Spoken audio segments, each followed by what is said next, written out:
वो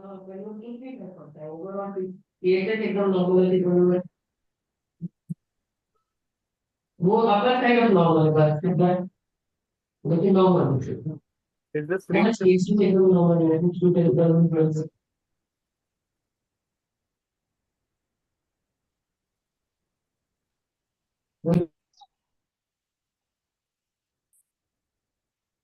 So we can good to go. okay? Give us countdown, na? So we are live already. Acha, we are live. Okay. Yes. Ronak, we can start. Good evening, everyone. Welcome to the cardio colloquium here today on the Sunday of 29. So there's a lot to discuss on the topic of hypertension and diabetes, and is there any hope? So to move further, I would like to invite our eminent moderator, Professor Dr. Kajal Ganguly. Sir is an ex-HOD in the Department of Cardiology. Sir is also a senior consultant cardiologist at Manipal, Apollo, and BM Birla Hospital, Kolkata. Sir definitely doesn't need any introduction. We are really happy to have you here today, sir. Apart from that, we have Dr. Partha Chaudhary. Sir is a chief consultant cardiologist in Jharkhand. We also have Professor Dr. Neerav Kumar. Sir is the HOD of cardiology at Big Apollo Hospital, Patna, and Dr. Abhishek Singh, who's a consultant cardiologist in the Manipal Hospital, Ghaziabad. So we welcome you all here today. And without taking much of your time, requesting Dr. Ganguly to please take over and discuss hypertension and diabetes. Is there any hope? Over to you, sir. Okay. So good evening, everybody. Thank you, Dr. Ronak, for a beautiful introduction. So we shall move out to discuss the role of AC inhibitors basically in hypertension and diabetes. Also, I shall include chronic coronary syndrome. Right. So may I have the first slide, please?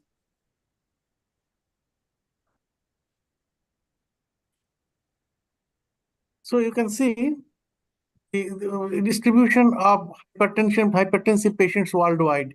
In North American Caribbean island, you see in 2017 it was 46 million. In 2045, it is projected as 62 million.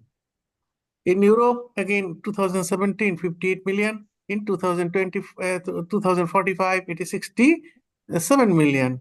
In Southeast Asia, you see a huge increase. See, 2017, it is 82 million, and projected 2045, it is 151 million. Same is in Africa, Middle East, and South and Central America. In India, we had India Heart Study. There we found that it is published in Indian Heart Journal, and there we found that almost 30 to 35% of our population in the urban area are hypertensive. In rural area, it is slightly less, 26 to 28%. And alarming is that the incidence of hypertension even in school-going children, it is becoming higher. Next.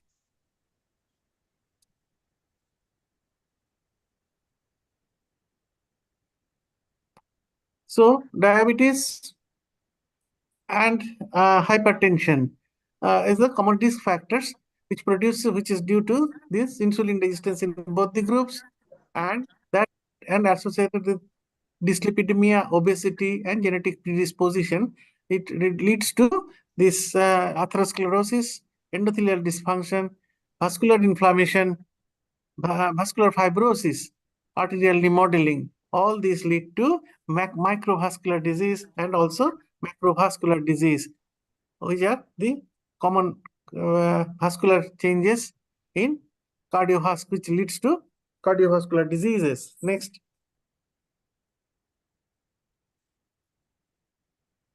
So, the presence of diabetes doubles the risk of a wide range of vascular diseases. It is the 2 times more higher vascular diseases in diabetes. CVD accounts for 50% of all death in people with diabetes. CVD affects 32% of all population with type 2 diabetes.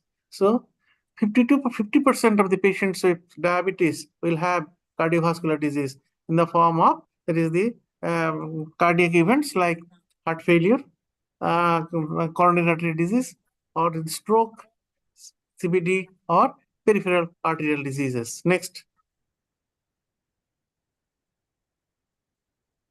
Attributable death due to different risk factors. You see, highest is the diabetes mellitus, then comes smoking, and then come high blood glucose. So these are the common three factors which lead ultimately to vascular diseases and death. Next.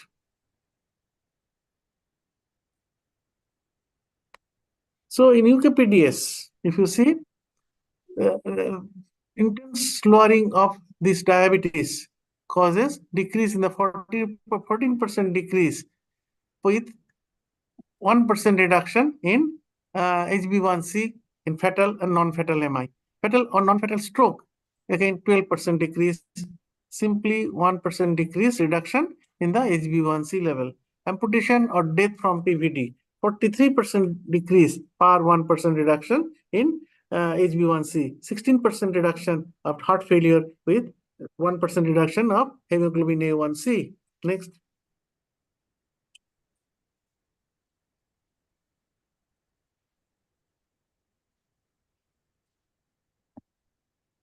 So reduction of CV morbidity and mortality. So if you see the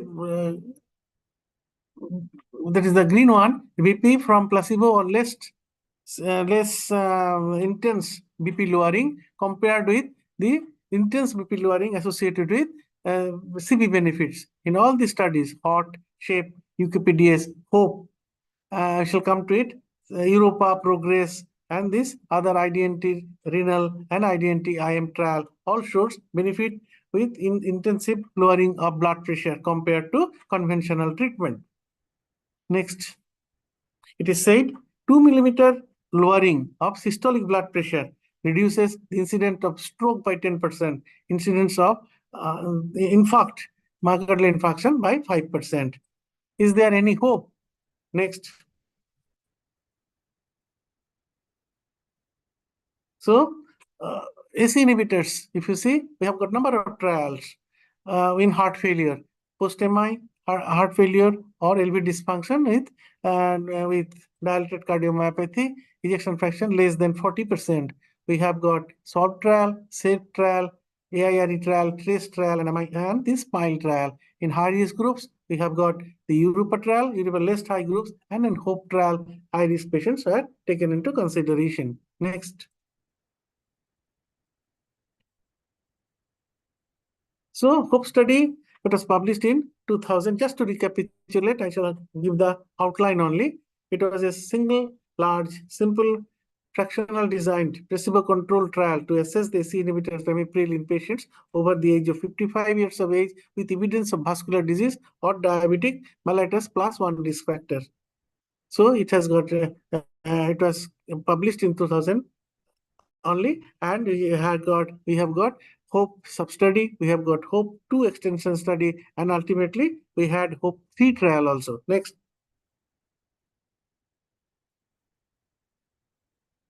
So HOPE trial design and baseline characteristics. See, with ramipril and placebo.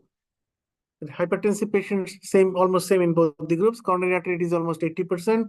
Peripheral arterial disease 40 to 45%. Diabetes mellitus 40%. Myocardial infarction around 50%. Current smoker is again 14%. Next.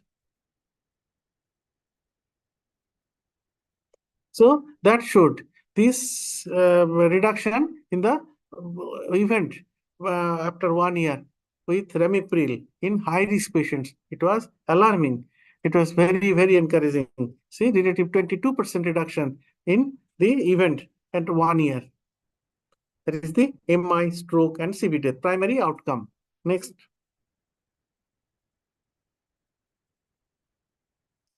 Microvascular and macrovascular outcome, if you see in people with type 2 diabetes, that is the primary outcome of MI, stroke, or CV events in diabetes, it was 20% reduction. Relative risk reduction. All-cause mortality, 24% reduction. Cardiovascular death, 7% reduction. Stroke, 33% reduction. MI, 22% reduction. Next. These are all known, just we are recapitulating for our discussion. So risk of CV death, MI, stroke, and development of diabetes.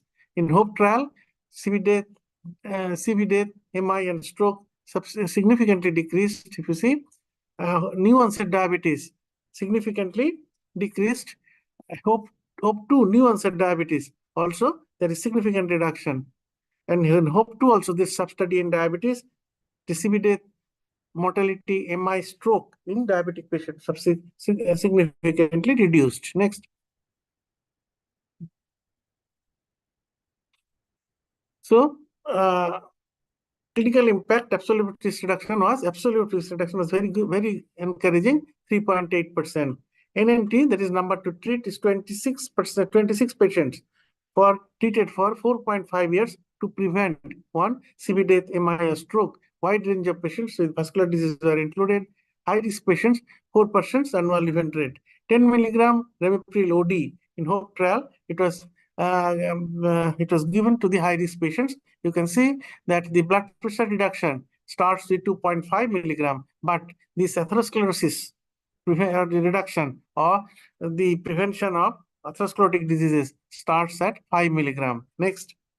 So higher dose is needed to have vascular remodeling and prevention of atherosclerosis or progression of atherosclerosis. Possible atherosclerotic mechanism of ramipril. Ramipril produces endothelial, corrects the endothelial dysfunction.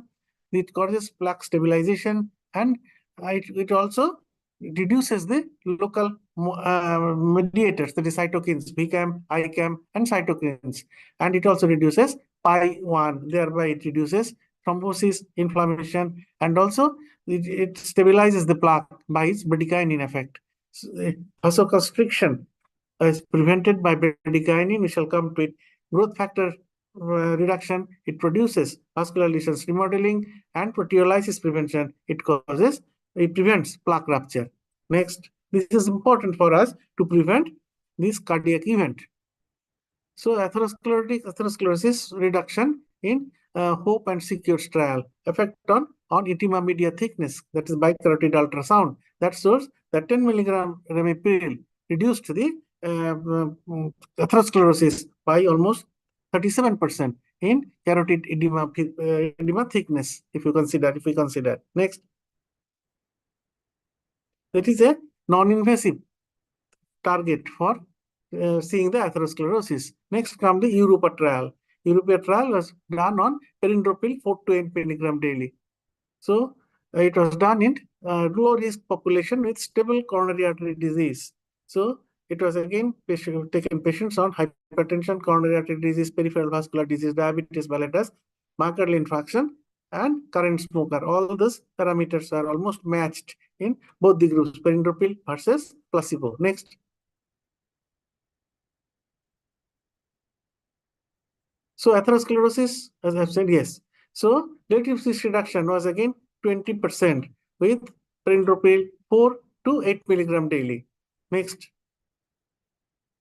There is a CV death, MI, or cardiac arrest.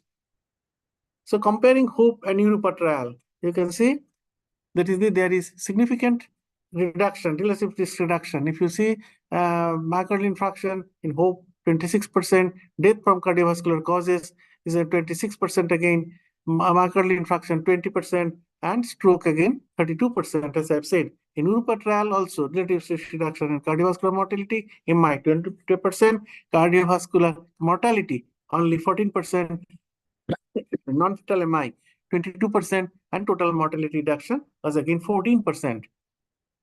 Next.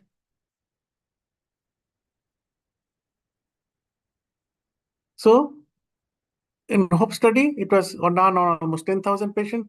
Diabetes patients was 40%, hypertension almost 47%, peripheral arterial disease 43%, previous stroke 10% of the patients. In Europa trial, it was a bigger trial, 12,000 population, diabetes almost 12%, hypertension as 27%, peripheral arterial disease 7.1%, previous stroke 3.4%. Mean age in a HOPE trial, it was 66%, Europa trial, it was 60%. Female recruited in this HOPE trial was 27%. Background medical therapy in females, beta blockers 39%, antiplatelet 75%, lipid lowering agent 28%. In Europa trial, background medical therapy, beta blocker is 62%, antiplatelet 91%, or rather 91.9, almost 92%, and lipid lowering therapy 57.8, that is 58%. So, number to treat is 50 patients. If we treat for 4 years, we can prevent one cardiovascular death. Next. So Europa trial was on less serious patients. So we needed increased number of patients to prevent one death.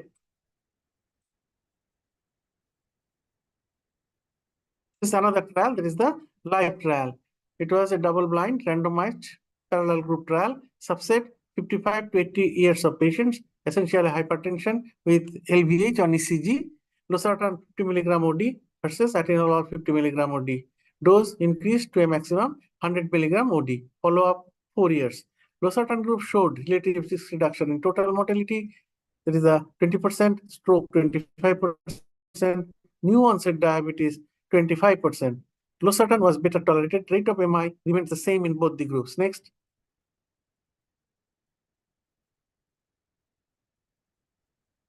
So in diabetic subset, double-blind randomized parallel group, diabetes with essential hypertension with LVH. Again, it was with losartan 50 to 100 milligram, atenolol 50 to 100 milligram. Losartan group showed reduction in mortality, 36%, MI 16 to 17%, and stroke by 21%. Next. So meta-analysis of all these trials, including RCTs, reported the effects of ACE inhibitors and ARB regime for diabetes mellitus patients on total mortality, CV death, major CV events with an observation period of at least 4 years. Not all patients and this are hypertensive in these studies. ACE inhibitors, we have got number of trials. ARBs, again, we have got number of trials, that is starting from SJ, PROPHASE, SCOPE, up to detailed stat 2004. In ACE inhibitors, we had number of trials from JMIND to STOP hypertension and SANO trial in 1994.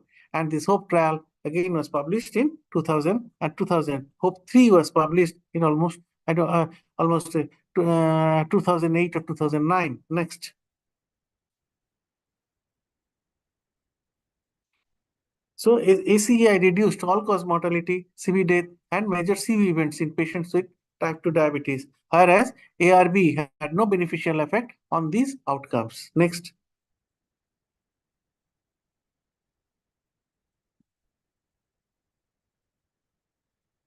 So this trial again showed RCT for hypertensive patients with type 2 diabetes, treatment with ACE inhibitors or ARB. Endpoints are all-cause mortality, CV death, major CV events, MI, stroke, with an observation period of 12 months. More than 500 total participants in each study. That is the ACEI almost 25,000, ARB is 22,000. ACI studies included HOPE trial, advanced trial, HIVE trial. HIVE trial was for hypertensive patients more than 80 years of age. Perindopril was used, and that showed significant benefit.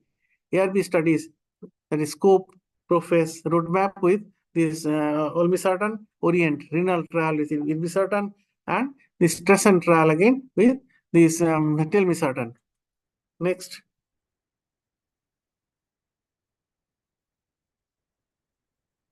So, outcome of hypertensive patients with type 2 diabetes, all-cause mortality was significantly reduced. Then this with this ACE inhibitors, CV death 17%, MI 23%, stroke 12%, heart failure, 35%, CV event 17%, ARBs, all-cause mortality, no significant difference, CV death, almost no significant difference, same as MI, stroke, heart failure, and CV events. Next.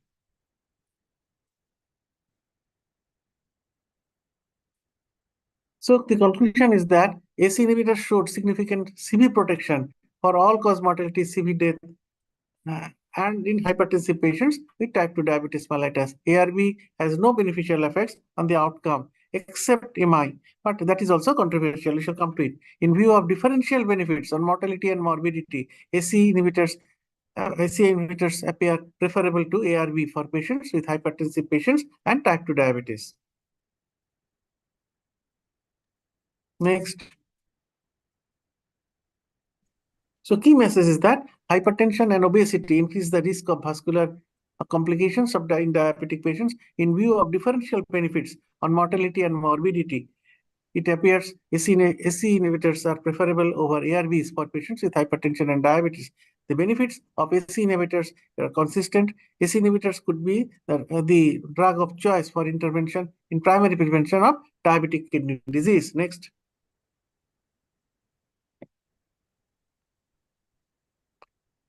So we have got two more trials. Number one is the guideline recommendation. Number two is the trial that is published almost 3 years back. That is with Paradise MI trial. There was almost 6,000 patients are included, and they are subdivided with the SE inhibitors and this ARNI group, ARNI, and that showed that this primary outcome was almost the same. That is the MI, stroke, and CV death was same in both the groups. So, and number two is the guideline published by ESC this year in 2024 in patients with CCS, and SE inhibitors has become a class 1 indication in CCS patients with type 2 diabetes, as it prevents cardiovascular complications, stroke, and CV death. So with this, we'd like to go for these discussions on this the subjects we have to discuss today. So first is we go to Dr. Partha Chaudhary. Well, Dr. Chaudhary, welcome. Good evening. I can see the question on my screen. Just as you have Yes. just mentioned, the dose at which ACE inhibitor is having maximum anti-atherosclerotic property is about 10 mg. At this dose, it is having a maximum effect on preventing plaque rupture. So specifically for anti-atherosclerotic property, I would suggest 10 mg is the appropriate dose to prevent plaque rupture. Obviously, I fully agree. So I asked this question to Dr. Kim Fox when he came to India. He was a principal investigator of, again, that is the beautiful trial and other trials. So he said also, I also asked the same question to Dr. Selim Yusuf, who is the main man for this HOPE trial. And that showed to get the maximum anti-atherosclerotic benefit, we should have almost 10 milligram of ramipril daily. Lower doses is antihypertensive, but it doesn't produce significant anti-atherosclerotic effect. Right. So we go to the next question. So if possible, one should try to increase the dose to 10 milligram daily. So higher doses in lower BP patients does not reduce the blood pressure that much. It is because in HOPE trial, when these patients, when hypertensive patients that are controlled and add on this ramipril, they showed out they produced only 4/2 millimeter systolic and diastolic blood pressure reduction in hypertensive patients. So ARB paradox, this is from the value trial. Unexpected relationship of ARB with MI may aptly described as ARB-MI paradox, and that's first raised as an issue in 2004. In value trial, for more than 15,000 patients are taken into account, more than 50 years of age, treated or untreated hypertension and high risk of cardiac events. A randomized double-blind parallel group comparison of this therapy based on valsartan and amlodipine. See primary composite endpoint, no significant difference. Cardiac mortality, morbidity, and all-cause mortality were noted between the treatment groups. Amlodipine group had a significant lower incidence of MI and higher rate of new onset diabetes than that of valsartan group. You can see the Kaplan-Meier curve. There is the primary endpoint. There is the primary composite endpoint is almost the same in both the groups. Next.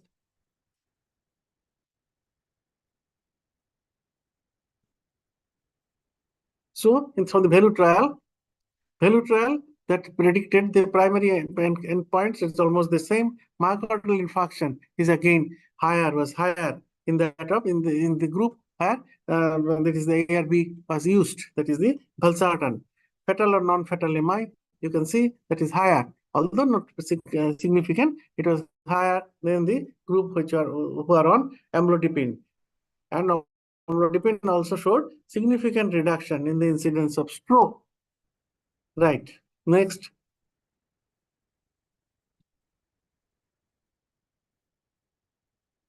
So relative risk reduction of MI, AC versus ARBs.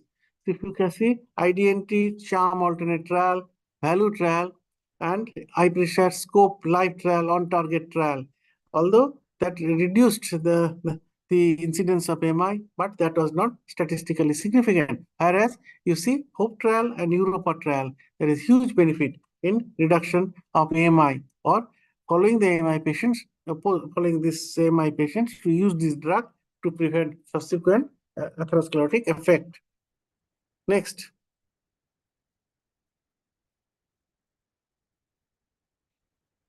So AC inhibitors plus ARB, you see, that is the AC inhibitors produces vasodilation, anti-aggregation of platelets, anti-proliferative effect, stimulation, TPS synthesis, cytoprotection, endothelial dysfunction correction, and plaque stabilization. On the other hand, if you see on the right hand side, that is the ARBs. They have got number of receptors 81, 82, 84, and again receptor 1/7. That is beneficial effect is mostly with these 81 and 817. So anti-proliferation effect is doubtful. Antioxidant effect is there. Neuroprotection, apoptosis effect is doubtful. So it produces vasodilation, anti-inflammatory effect, improved endothelial dysfunction, reduces hypertrophy, anti-proliferative effect. But its effects on this hypertrophy prevention is doubtful, remodeling is doubtful, plaque stabilization is doubtful, inflammation reduction is doubtful. Increased expression of pi occurs with these ARBs. So endothelial dysfunction and proliferative effect, prothrombotic effect is also higher with ARB compared to these AC inhibitors. Next.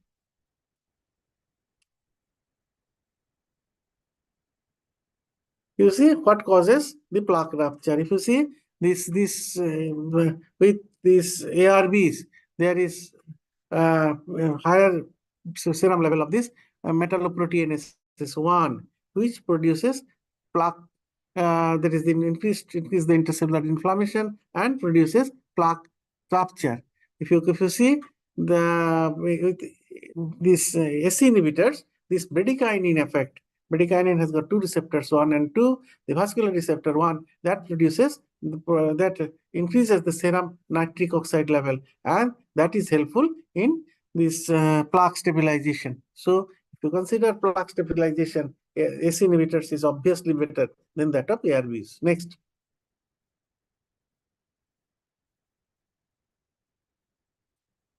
So meta-analysis of all these studies, AC inhibitors versus comparators, there is significant benefit. You can see in global death, CV death, stroke, and MI. But ARB with the comparators, again, stroke incidence is low, but MI incidence, CV death, and global death, that is the total CV death is not reduced. Or subsequently, you can see MI incidence is higher in ARB group. So in hypertensive patients who is likely to have myocardial infarction, we don't use these ARBs. We use rather ACE inhibitors. Next. And also post-MI follow-up or post-PCI. We use ACE inhibitors, then ARBs. So question to Dr. Nirav Kumar. ARB-MI paradox. Is this paradox a reality or a myth?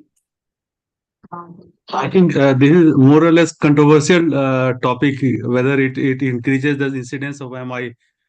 In on target trial, they compare the AC inhibitor and ARB. There was no increase in MI incidence, but definitely theoretically, it's look like that AC inhibitor is better. And most probably there are some evidence also. That's why in guideline the first drug is AC inhibitor, and if it is intolerant with AC inhibitor, then ARB. What is your opinion, sir? Dr. Yes, Kajal I sir, what fully is your agree. I fully agree that in on target trial, they showed the benefit is same in both the groups. But if you consider all other trials, then this meta-analysis of all these trials, AC inhibitor scores over ARB. So as I said, in our patients, in my patients who are prone to this development of this MI, I prefer AC inhibitors. Also in patients who are have MI, who are managed medically, I give AC inhibitors first. Then, if patient is intolerant, we go for these ARBs. Mostly, we use two drugs, either telmisartan or valsartan. But if the patient has got a heart failure, you can use AC inhibitors. This is the AC inhibitors again. These are the two molecules, ramipril and perindopril. Either another is quinapril, we do not use. We don't have at present. But these two drugs are more beneficial than other drugs because apart from reducing the circulating S, it also reduces the plaque S, and also that is the tissue S, and that is beneficial. That's why we try to use these two drugs. Another question, in patients with chronic coronary syndrome with hypertension, what will be your choice in antihypertensive drug, ACE inhibitors or ARBs? Dr. Nirav? Sir, I missed the question, sir. Yes, in patients with CCS, chronic coronary syndrome with hypertension, what will be your choice as an antihypertensive drug, ACE inhibitors or ARB? Definitely AC inhibitor will be better, sir, in this condition. So, as I said in the guideline, 2024, published almost 2 to 3 months back. It was published in June or July, something like that. And they had ACE inhibitors is a class 1 drug in chronic coronary syndrome, especially diabetic patients, because we have got significant proof it reduces vascular complications, MI, stroke, and cardiac death. So, along with these other drugs, it is included as a class 1 drug. We try to use it in patients in coronary syndrome, especially if the patient is hypertensive with diabetes. Right. Next.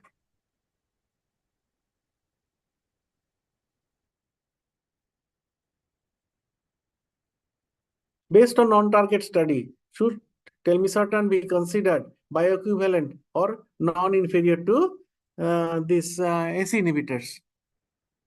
Who will take up the question? Abhishek is there, na? Okay. So you can see there is the on-target and TRESCENT trial. Follow-up period 3.5 to 5.5 years. So on-target, that is the telmisartan was used, and that showed non-inferiority of telmisartan compared to ramipril for primary outcome, that is CV death, MI, stroke, hospitalization for heart failure. And if you consider the TRESCENT trial, again primary outcome, that is the CV death, MI, stroke, hospitalization, heart failure is almost the same in both the groups. So primary outcome, if you consider that is the opposite of CV death, non-fatal MI, stroke, hospitalization for heart failure, same in both the group. Secondary outcomes, newly diagnosed CHF, that is the cardiac heart, that is the chronic heart failure, revascularization procedures, newly diagnosed DM, development of dementia, cognitive decline, nephropathy, and weakly diagnosed, and the newly diagnosed AF is almost the same. Other outcomes are all-cause mortality, non-CV death, angina, TIA, development of LVH, microvascular complications of DM, changes in BP and in ankle arm BP ratio. Again, that showed almost the same in both the groups. Next.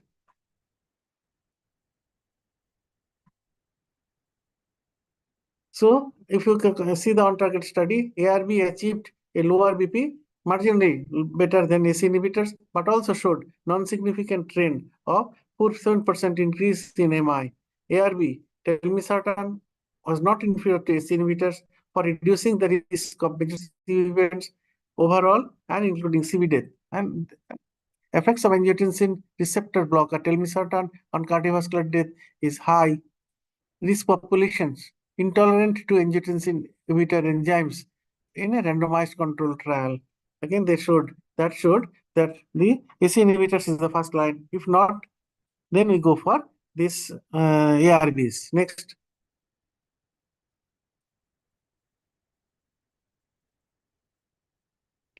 Event rate with this tinnitus trial, no significant reduction in primary composite outcome of cardiovascular death, myocardial infarction, stroke, or hospitalization for heart failure patients with ARB versus placebo. Next.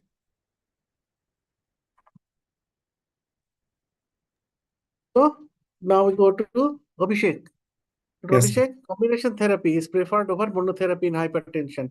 How can we reach the maximum dose as suggested by key trials to obtain maximum CV benefits? In HOPE trial, 10 milligram daily, on target 80 milligram daily, tell me certain. We are practically using these as monotherapy doses. Are we practically use these drugs at monotherapy doses? So, the question here asked here is specifically about hypertension. Most of the time, for ACE inhibitors, we have a predisposition in conditions where there are some added indications like apart from hypertension, the patient is having a coronary artery disease or a LV dysfunction or a diabetes.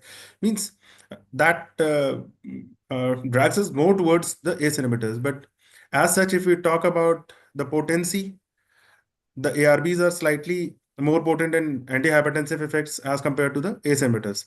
But again, if we have an option, and actually this hypertension classification is not used anymore, but previously we used to say that if the patient is having a systolic blood pressure between 140 to 160, we can try it with a single antihypertensive. But if it's going more than 160, we'll have to use a combination. So in that conditions, if we are using a monotherapy, and the patient can tolerate it, we'll go for the maximal dosage of the ACE inhibitors. If the patient is not getting control, then another drug can come. And again, in that condition also, we'll have to look at that we are treating only hypertension or some other things. Like if it's only hypertension, then apart from a ACE inhibitor, we can add a calcium channel blocker. Otherwise, if the patient is having a coronary artery disease, then if possible, we can add a beta blocker or drugs which can give us some benefit in that conditions also. So Yes. yes, Yes. monotherapy, yes, Yes. but most of the time when the patient comes to us, they're not actually borderline hypertensives. They are usually having a significant high BP. So combination therapy is required in most of the patients. I agree. That is the ESC and SC. That is the American guideline. That is the AHA ACC guideline. ACC says this is in patients who are with between 130 to 140 with the comorbidities, single drug, and also in patients over the age of that is the 60 years who are frail, and they can use that is the single drug, and also in patients who are high blood pressure. The target blood pressure is not more than 20/10. We can use single drug. Otherwise, we should use two drugs. Now, again, which two drugs? We have got a very good, that is the trial, that is the accomplished trial. That was almost on more than 12,000 patients. That was with ramipril, that is not ramipril, it is perindopril, with there is diuretic, or that is the calcium channel blocker. And that showed there is the SC inhibitor, that is ramipril, perindopril versus this it is the calcium channel blocker. They significantly reduce the blood pressure, and also side by side they produce significant vascular protection. Relative risk reduction was in more than 20% so far as non-fatal MI, non-fatal stroke, and sudden cardiac death is concerned. So we go for two drugs regimen most of the cases. And if you say that is the target dose, yes, if you use 10 to 20 gram of ramipril, also use in some cases telmisartan 80 milligram daily, but they are not as potent as that of these calcium channel blockers. There is the non-dihydroperidine, there is the calcium, there is the amlodipine, cilnidipine, all these groups of drugs. So we try for vascular protection 10 milligram of ramipril, but single drug is always, it's sometimes not adequate enough. We use calcium channel blocker in combination to get the maximum benefit. calcium channel blocker is the main drug to reduce the central aortic pressure and subsequently the reduction of stroke. We all agree. So we try to get the 10 milligram daily ramipril to get the maximum atherosclerotic effect, but with hypertension, it is with these calcium channel blockers. We follow the NICE guidelines, that is the A, B, C, D, more than 55 years, C, D, that is the calcium channel blockers or diuretics. Less than 55 years, that is the ACE inhibitors or ARBs. And now, the recent guidelines by these ESC, they say we can use this beta blocker at any stage of hypertension management, right? If the young patients who are, especially in females, they are hypertensive, their sympathetic overdrive is there, we use these beta blockers, right? So that depends on the comorbidities, which type of patient it is. But one thing is sure, we try to achieve 10 milligram of ramipril in our day-to-day practice to get maximum anti-atherosclerotic effect. Next.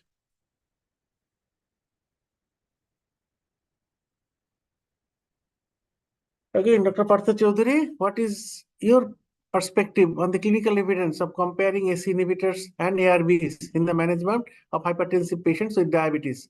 Do you believe one class is superior to other in improving long-term outcomes?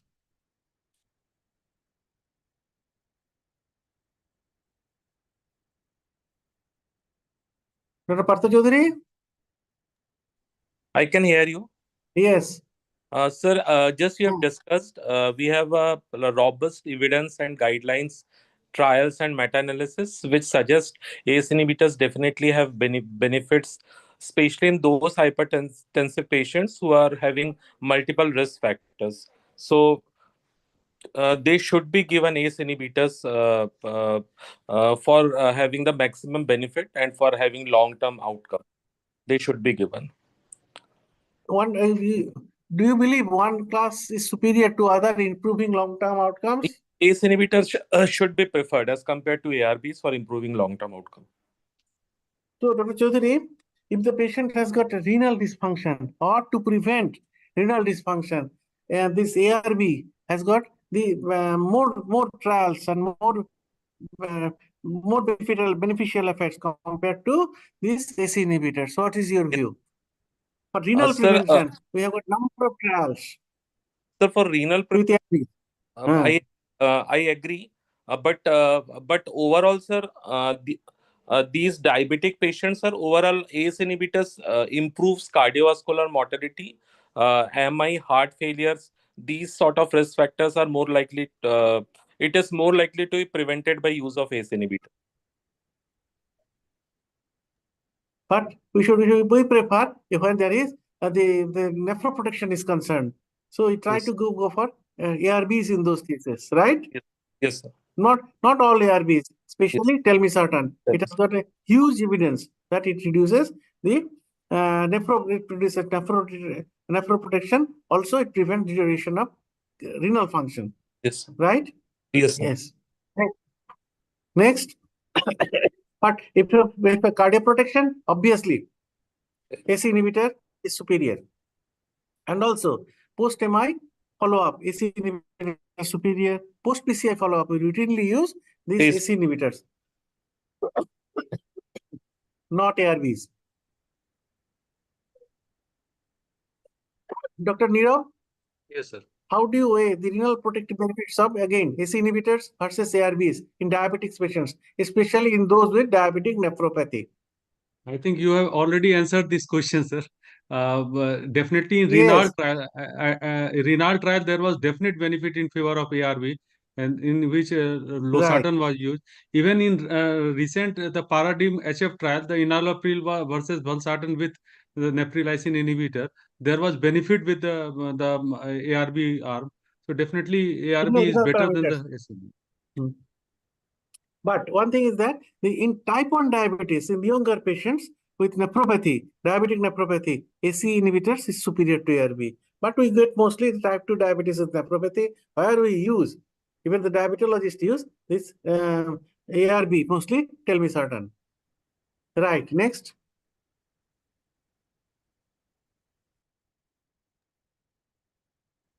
Dr. Abhishek, in your experience, do ACE inhibitors or ARB offer superior blood pressure control in patients with both hypertension and diabetes? Does one class provide better outcomes in terms of reducing cardiovascular events? So answer for the second part of the question is much more clear, and it's a bit dicey in the first part. Actually, regarding the potency of the antihypertensive, ARBs are more potent as compared to ACE inhibitors usually in reducing blood pressure. So if we talk only about superior blood pressure control, ARB is the preferred thing. Especially we are talking in diabetics also. So yes, there also. ARB, especially telmisartan, gives us a very good blood pressure control and also renal protection in these hypertensive diabetic patients. The renal protection is better with ARBs. But if we talk about cardiovascular event reduction, definitely ACE inhibitors have an edge because most of the trials have shown them to fare better because they, apart from controlling the blood pressure, they also have an anti-inflammatory effect and the plaque stabilization effect. Just like the statins, they also have an anti-inflammatory and a plaque stabilization effects. So yes, if we talk about cardiovascular events, they are reduced by usage of ACE inhibitors as compared to the ARBs. So, yeah, I fully agree with Dr. Abhishek.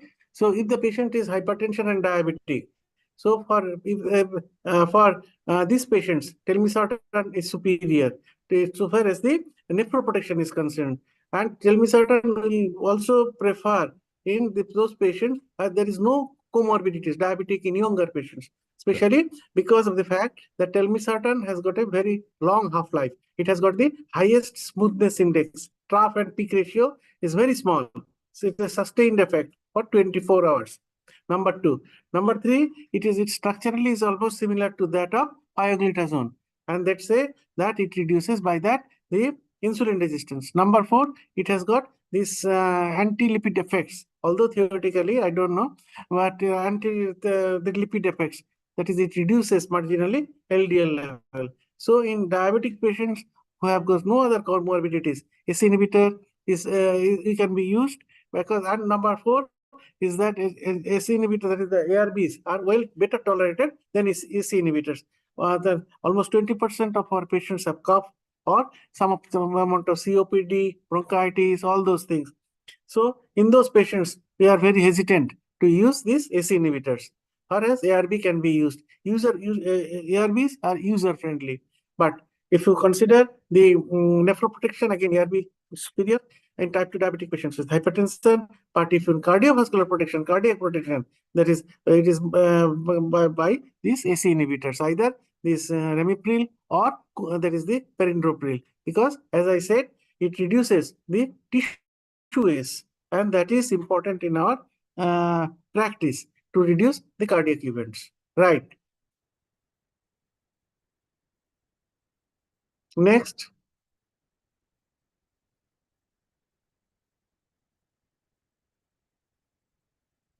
Partha Chaudhary, Dr. Chaudhary, in your experience, do ACE inhibitors or ARB offer superior blood pressure control in those patients with hypertension and diabetes? Does one class provide better outcome in terms of reducing cardiovascular events? We have discussed still.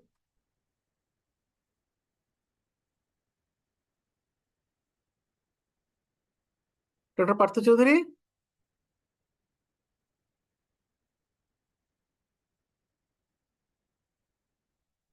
So if he is not here, or his link is causing difficulty, so let me answer. Anybody like Dr. Nirav Kumar or Dr. Abhishek, you would like to answer?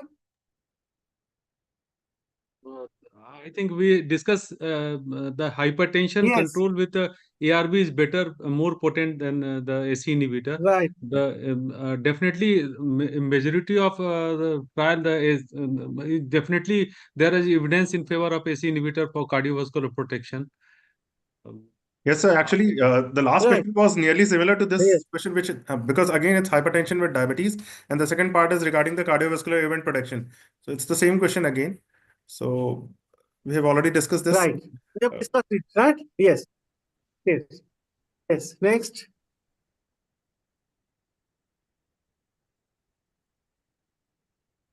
Next. So, Dr. Nirav Kumar, Is Yes, merely reducing target or goal BP important, or selecting the right antihypertensive agent too should be considered, especially in patients with comorbidities like coronary artery disease? I think right antihypertensive agent is more important than the target achieved. Already in Indian scenario, most of the patient with IMI or comorbidity, there is usually blood pressure is not on higher side. They barely tolerate higher dose of AC inhibitor or ARB. So majority of time, the target should be the right antihypertensive agent. So blood pressure can be reduced by any drugs. They have, first line, they have got 6 drugs. That is the ARBs, ACE inhibitors, then these calcium channel blockers, diuretics, and these are the 4 groups of drugs. Also nowadays beta blockers. But if target can be achieved by any of these drugs, but if we need vascular protection, obviously there is the ACE inhibitors or ARBs are to be used. As I have said, for this cardiovascular cardiac protection, there is the ACE inhibitors, nephroprotection in type 2 diabetes with hypertension, that is the ARBs. Right. Any other question? Oh, I think this is the final question, which so yes. Dr. Abhishek, in patients with chronic coronary syndrome with hypertension, what will be the choice of antihypertensive? We have discussed. without any doubt, ACE inhibitors because of its anti-inflammatory effect, Obviously. reduction in cardiovascular Yes, mortality, reduction in chances of MI. So ARBs are definitely to be preferred. right. So, one more question. There is the 2 things, as I have said.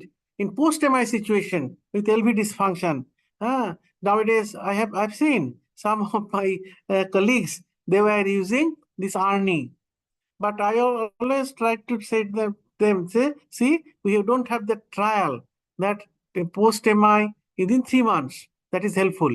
So, and that came with the Paradise MI trial, and that showed this there is the primary endpoint reduction, both are same.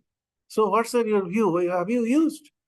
So actually not, because in acute MI we don't have data in these patients. It's a drug which is to be used in stable Yes. coronary artery disease with significant LV dysfunction. And now we say reduced ejection fraction or mildly reduced ejection fraction has been added of late for these RNs, but not in a patient of MI immediately, means in immediate recovery period. So we don't have the data.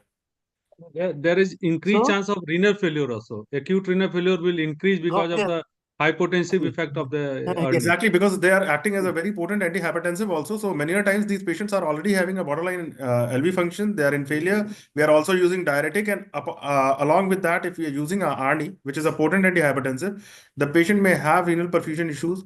Renal dysfunction can get worsened. so suppose take a scenario, there is the patient has come and we have done primary angioplasty. And we get most of the time, there is the ejection fraction is 35 to 40. What agent will you use? We have got ARB, we have got ACE inhibitors, we have got ARNI. So actually, there are different answers apart from beta blocker. That will be the first drug to be added from this side, and after that, ACE inhibitor as such. But if we are seeing that there is a significant permanent damage to the myocardium and the patient is very unlikely to recover his LV functions in the recent time, many a times doctors start with the ARB because it becomes easier from to switch from ARB to ARNI.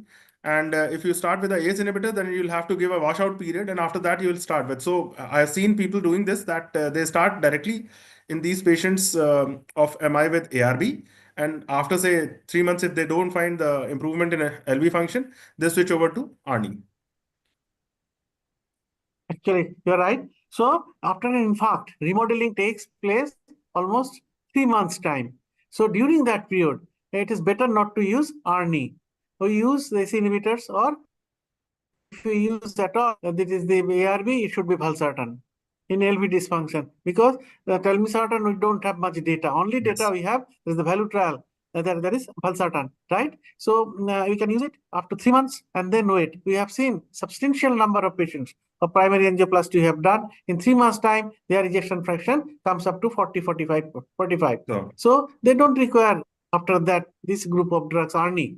So, and also after MI, if there is a remodeling occurs, as I have said, for the 3 months, after 3 months, there is the ejection fraction is more than 50%. We don't use this. We can stop these AC inhibitors or ARB, and we should continue with this, especially if not the ARNI. patient is not diabetic. Yeah. Yes. If the patient is diabetic, obviously we shall continue ARB or ACE inhibitors or ARNI in those group of patients. And the last question, as I said, in CCS patients, in diabetics, it is a class 1 drug. Do you use it, especially in diabetics? So That yes, is published almost, as I said, in July. yes, renal protection is definitely there. So we should use it in most of our patients if there is no other contraindication or No, something. no, CCS, for CCS. CCS, For the chronic CC coronary syndrome. Okay, okay. Yes, for the anti-inflammatory effects, we can use it because that will lead to plaque stabilization and better insulin sensitivity in these patients.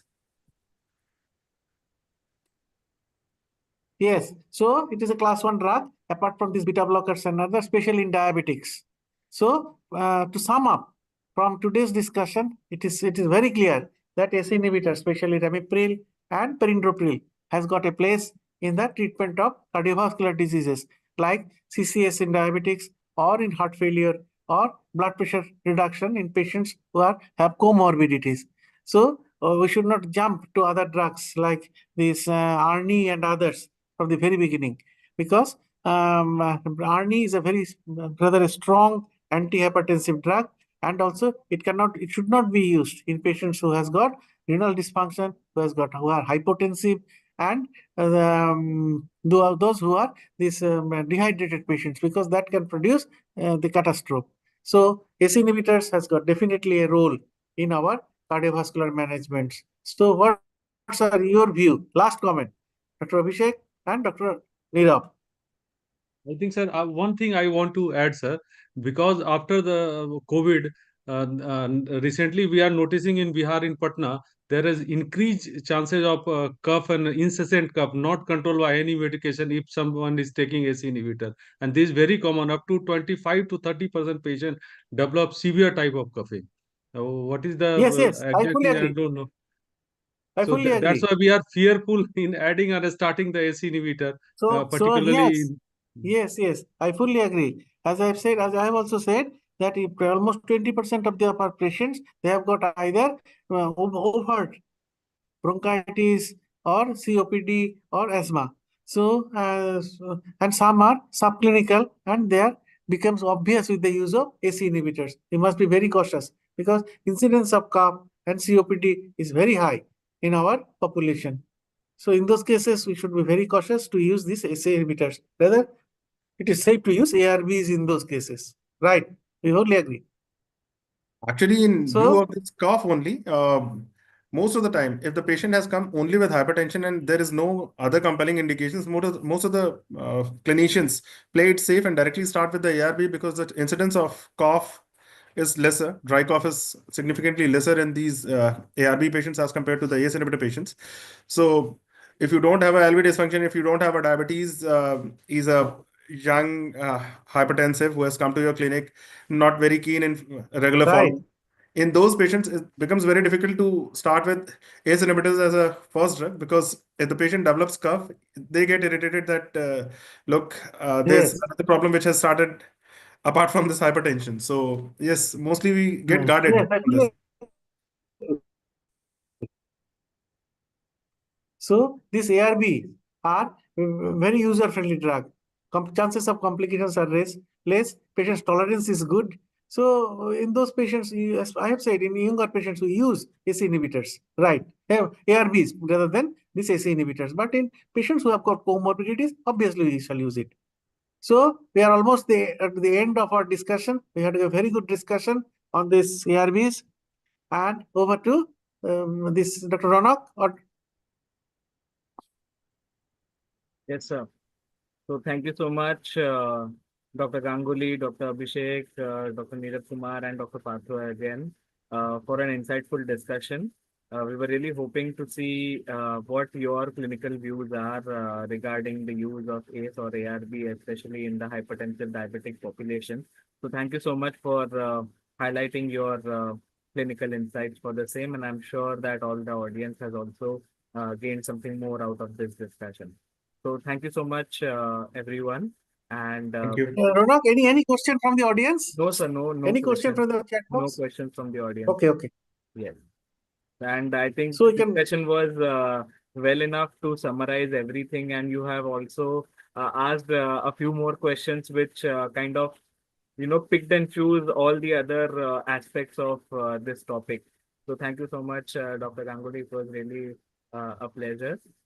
And yeah, with this, I think we can end the session, sir. Good time to summarize to 2024 also. Yes. Right. Okay. Yeah, thank you. Hopefully, the good thing happen in 2025. Right. Good Hope night. for the best for the next year, 2025, to all of you. Yeah, all Stay were safe. good. Happy New Year. Happy New Year, Thank you, sir. everyone. Thank you very Happy New much. Year, sir. Happy New Year. Happy New Year, boss. Thank you so much. Thank you so much, sir, for taking your time and joining this session, sir. Have a great day, sir. Thank you. Thank Thank you, sir. you.